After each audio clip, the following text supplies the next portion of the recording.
My name is Mark O'Shea, and I look after product in JSM and focus on primarily enterprise growth. So my areas kind of consist of enterprise readiness. So really ensuring that JSM and service collection are ready for kind of our bigger customers and can scale with those customers. So really thinking about the performance of the products, scale of the products, reliability of the products, security, data governance, and all of these things. And then around the enterprise readiness, around admin experience, which we've got a big investment in this year to really improve the experience for admins, analytics and reporting. So again, really uplifting the experience of our analytics and reporting across all of our pillars, app, service, assets, and really starting to think AI first and bringing in insights and next best actions in there as well. Also look after assets as well. So that's another one of the areas. So if anyone has any questions as well, so it's moshay@atlassian.com. If you've got any questions after, happy to answer any questions if I can't answer them today. I'm stepping in for Mark Edwards today, another Mark. So if you've got any questions that I can't answer on the spot, shoot me an email and happy to help out. I think how I kind of look at what we're doing around collections is every company is made up of teams. So you've got service teams, software teams, product teams, leadership teams. Each team then has its jobs to be done, their unique challenges and outcomes that they're striving to achieve for either themselves, for customers, for business, for all of the above. And our collections then kind of wrap around that, and they're kind of curated sets of apps and AI agents that basically are designed to solve the problems for those teams, add values for those teams, and basically cater to the real world challenges faced by the different types of teams. So whether it's teamwork, like Jana went through, strategy, or service management with what we'll talk about today. And I think what makes them really powerful for me is they're organized around jobs to be done for customers, and that's obviously coming from a product perspective. The jobs to be done is a really crucial part of what we look at.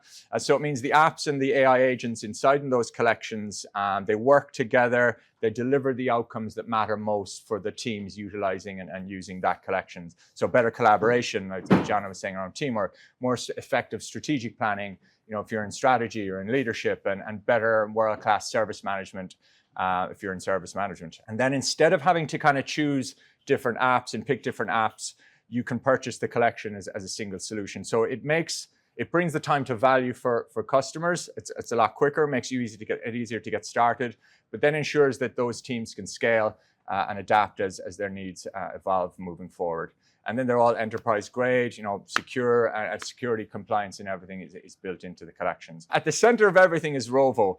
Rovo, for me, has been a game changer. I use it probably 50 times a day because it's kind of our AI engine for search, chat, agent experience. So if I'm trying to think of something, I'm like, what's this customer doing at the moment? What are the things that we need to look at for this customer? I just type that into Rovo. If I'm doing some research on different kind of product requirements or different kind of strategies that we're looking at, we've got a deep research thing. I just click a button, come back in a few minutes, and it's done a lot of research that would have, from product strategy and product perspective, this would have taken days to kind of pull all of this information together and kind of output it in a succinct way that you can kind of understand and start to build requirements and roadmaps off of. I'm really bad for paying attention in meetings.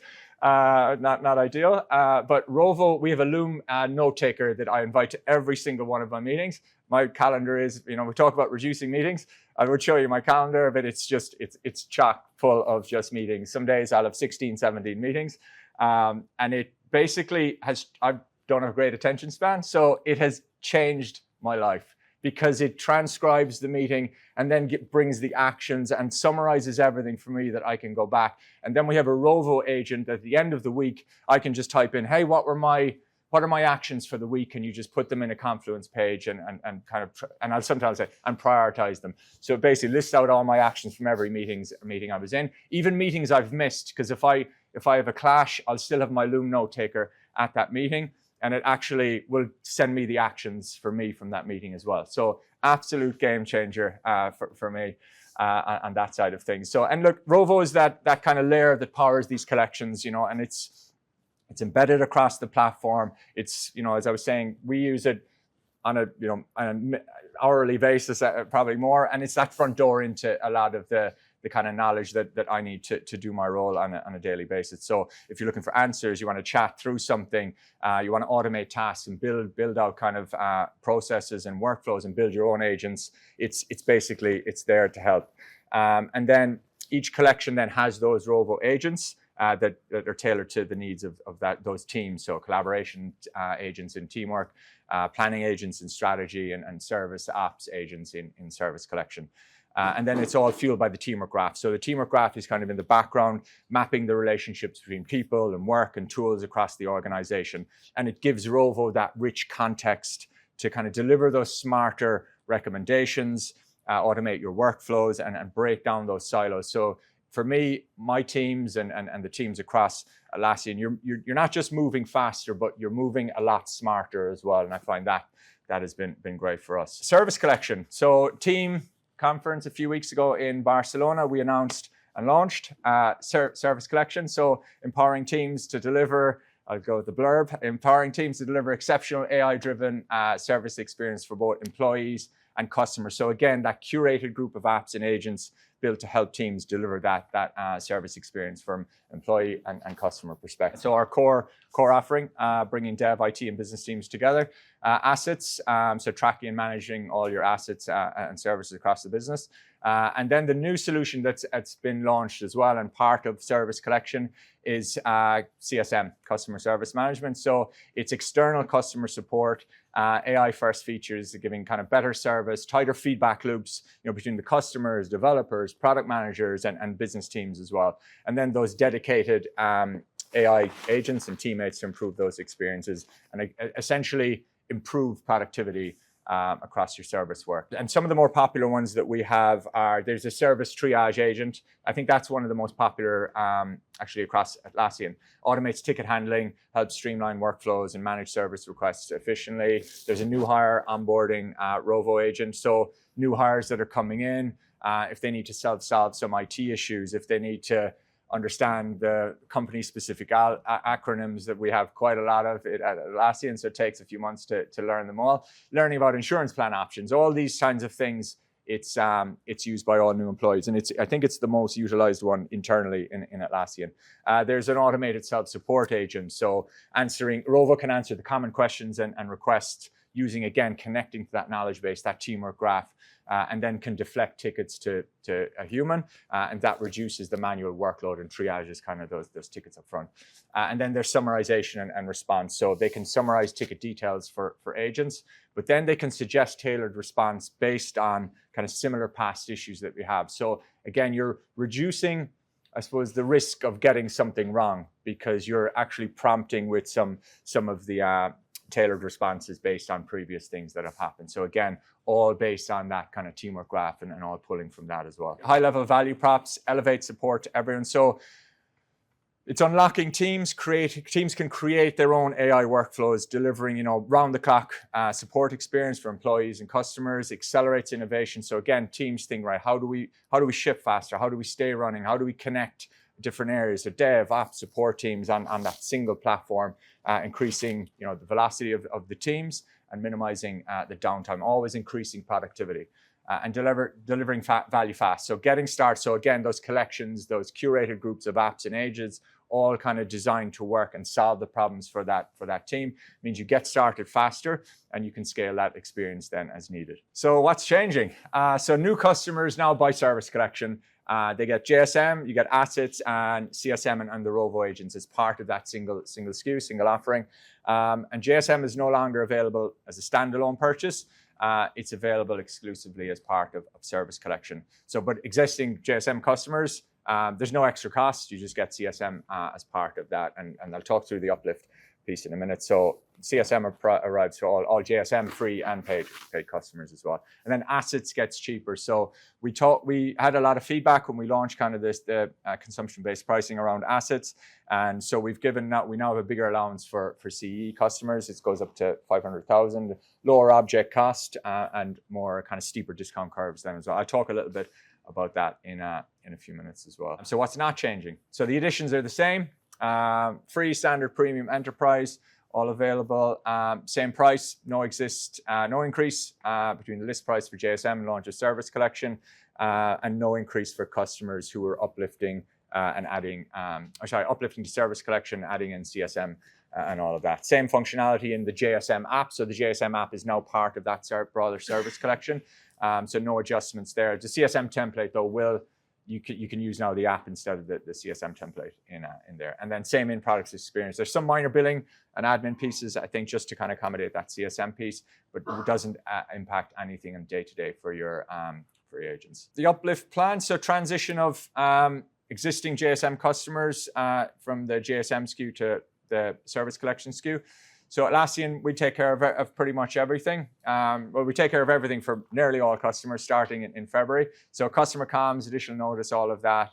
No action needed from customers. Customers can choose to opt in early to Service Collection before that. This isn't all customers. But most customers can get their hands in CSM before February and start playing around with it and start using it. Customers with kind of special discounts, legacy pricing plans, other promotions, and people on kind of annual multi-year contracts, enterprise, aren't eligible. They'll be uplifted starting in February. And then it's more the heavy compliance customers, FedRAMP, HIPAA, and all of those customers. CSM isn't yet FedRAMP or HIPAA compliant, so that will be coming before the end of FY26. Just moving on to some kind of, I'll do a bit brief kind of update, the annual price increase, packaging updates across the board. JSM, I think standards 5%, premium enterprise 7.5%, asset CBP, so improvements in that. I've got a slide on that. And then Rovo AI is now available to all paid customers, so standard, premium, enterprise. So we've increased the coverage of that as well. So with assets and the CBP changes, still charging basically against number of objects, increasing the entitlements for Service Collection CE to 500,000. And then it's reduced to 2 cents per object per month on a monthly, if you're paying month to month. And then once you go above 100,000, it drops to 1 cent. So bigger, and then there's bigger volume discounts from annual then as well that I think is on the side as well. So just to kind of go through, so that's kind of Service Collection, but then the newer things that we've launched and announced at Team at the start of October. Just to kind of summarize it, we've got a lot more investment in AI for apps, AI for service. We're heavily investing in kind of improving kind of the enterprise grade side of things as well. So really kind of doubling down on reliability, scalability, performance, security, compliance, data governance, all of these kinds of things that we've put a lot of investment in FY26. In fact, it's probably one of our biggest investments to really improve those foundational pieces for Service Collection in FY26, increasing coverage in things like backup and restore, sandbox capabilities, promoting config changes, sandbox to production. All of these things are being kind of, the coverage of them across all of the core entities of JSM is increasing more and more. And again, heavy investment in that in FY26, FY27 as well. We've also started to look at, different kind of verticals, IT asset management, investing more in assets, analytics. I've hired another team to really accelerate the growth in analytics across all of our different verticals and all of our pillars in ITSM.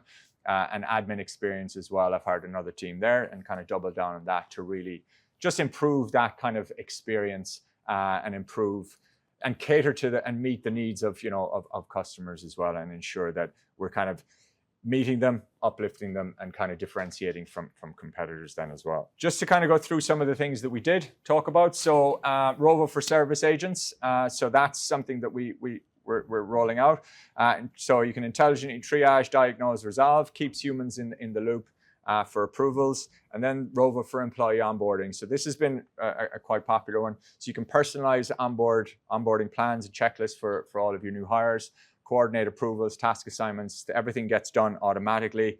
And then you're just ensuring that, day one for your new employees is as seamless as possible. They have the right software, they have the right laptop, they're enrolled in payroll, everything is done based on basically the role that they have, and everything is done through Rovo. So I'm going to actually talk through a quick demo on that one. Jenna, manager, has a new hire starting in 3 weeks. So once the all the details are entered into Workday or whatever the company is using, she gets an email 3 weeks out just saying, please review, Dave Sharp's onboarding plan. So goes in here, opens up that Rovo agent. She goes through basically, okay, what are the onboarding plan? Collecting the details, background check, system access setup, training, all of these different things that are kind of preset. And she's thinking, okay, Dave's a trustworthy guy. Let's skip the background check.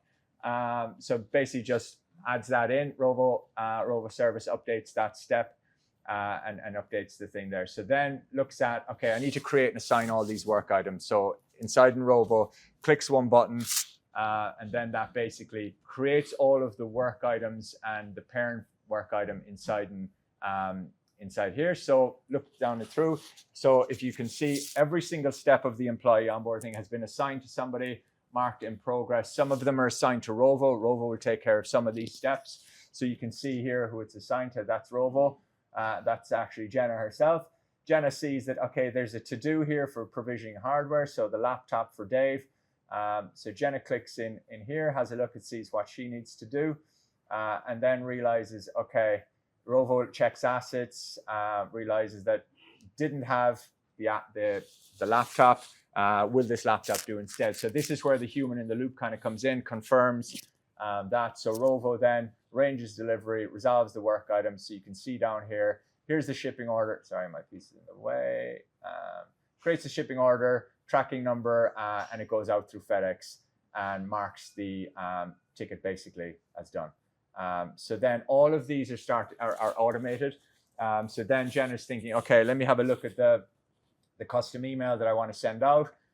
Goes into the email, wants to review the 90-day plan. So it goes, okay, this is the email that's going to go out. Let's view the plan. Everything has already been done. So what's Dave's first day, first week, first month, first 90 days? Can add or can change any of the pieces in here, or leave it as is. But again, that's all automated and done by this Rovo agent. And then basically everything gets completed. Dave starts, and then there's obviously a dashboard for HR to come in and start to look at the onboarding health. How many, the percentage of these workflows that have been completed in time. So really assessing, okay, what has been the experience for people onboarding? Have all the things been done before they start? Which departments have the most resolutions? Which department has the most, deflections? Even down by what are the onboarding work items by department? So from IT to HR, facilities, HR ops, all of these different things, the HR manager can come in and have a look in here. So don't need to do anything. Everything is already completed. So really streamlines that onboarding service. I think you've got, having started in multiple companies, it can be a bit of a nightmare when you're onboarding, and the amount of manual work done by the HR team and IT team, all of that is massively reduced by this. It's just tickets just start appearing, and hopefully some of them get automatically resolved. So from an AI perspective, so enhanced AI-powered alert grouping, so groups your alerts. So teams can now tailor how the alert groups are grouped, displayed to fit their kind of workflows. So if you want to display groups by specific time window, by service, these you can customize these and puts you in control. AI root cause analysis, faster incident detection, faster resolution. We've got business process automation. So these are kind of sophisticated automations where we automate workflows. Again, much faster incident resolution, working with 1P data internally, and then over 50 3P data, again, coming in to the platform via your teamwork graph. So things like pause and resume and automation in response to different alerts, parallel execution of multiple automation components and steps, retry mechanisms, and then the last thing is playbooks. So you can launch playbooks on Rovo Chat. You can embed playbooks, which are kind of step-by-step repeatable guides, embed them in JSM issues and standardizing those processes, and again, reducing that resolution time. This is a slide I obviously put together. I had my designer, she went, "You did this slide, didn't you?" So this is a pretty crudely created slide, so apologies. So improving reliability, so 99.95% uptime. So we've gone from 3 million objects to 10 million objects. And then the CBP changes that I talked through as well. Data Manager, I should have added in, also went GA in September. And then coming up the rest of this half, we're increasing rate limits, schedule imports in Data Manager. We've got a closed EAP for customers around common data model, revising the enterprise roadmap. Again, big focus on performance, reliability, scalability. Assets will become a platform app, so you can use Assets data across Jira, across Confluence, and across the other collections as well. Integration into Rovo, Chat, Home. So I have a Loom, but I'll just kind of talk quickly about the assets appearing in Rovo Chat. You can now go to Rovo and say, hey, what are the laptops that were purchased in the last 30 days? And it'll list out all of the assets that were purchased. You say, okay, show me the active ones. So you can have a conversation with Rovo on the assets in your business. And that's massively opened up assets to outside of, I suppose, the ITSM and enterprise service management kind of use cases across the board to other kind of use cases as well across your business or anything you kind of have in there. More granular automation. So things like attribute value change triggers. So if someone in laptop example, if someone changes the laptop status to broken, it automatically triggers a workflow, creates a ticket for IT, and does all of these things automatically without you having to do anything, just by changing that attribute value on thing. We've got new data manager adapters coming up,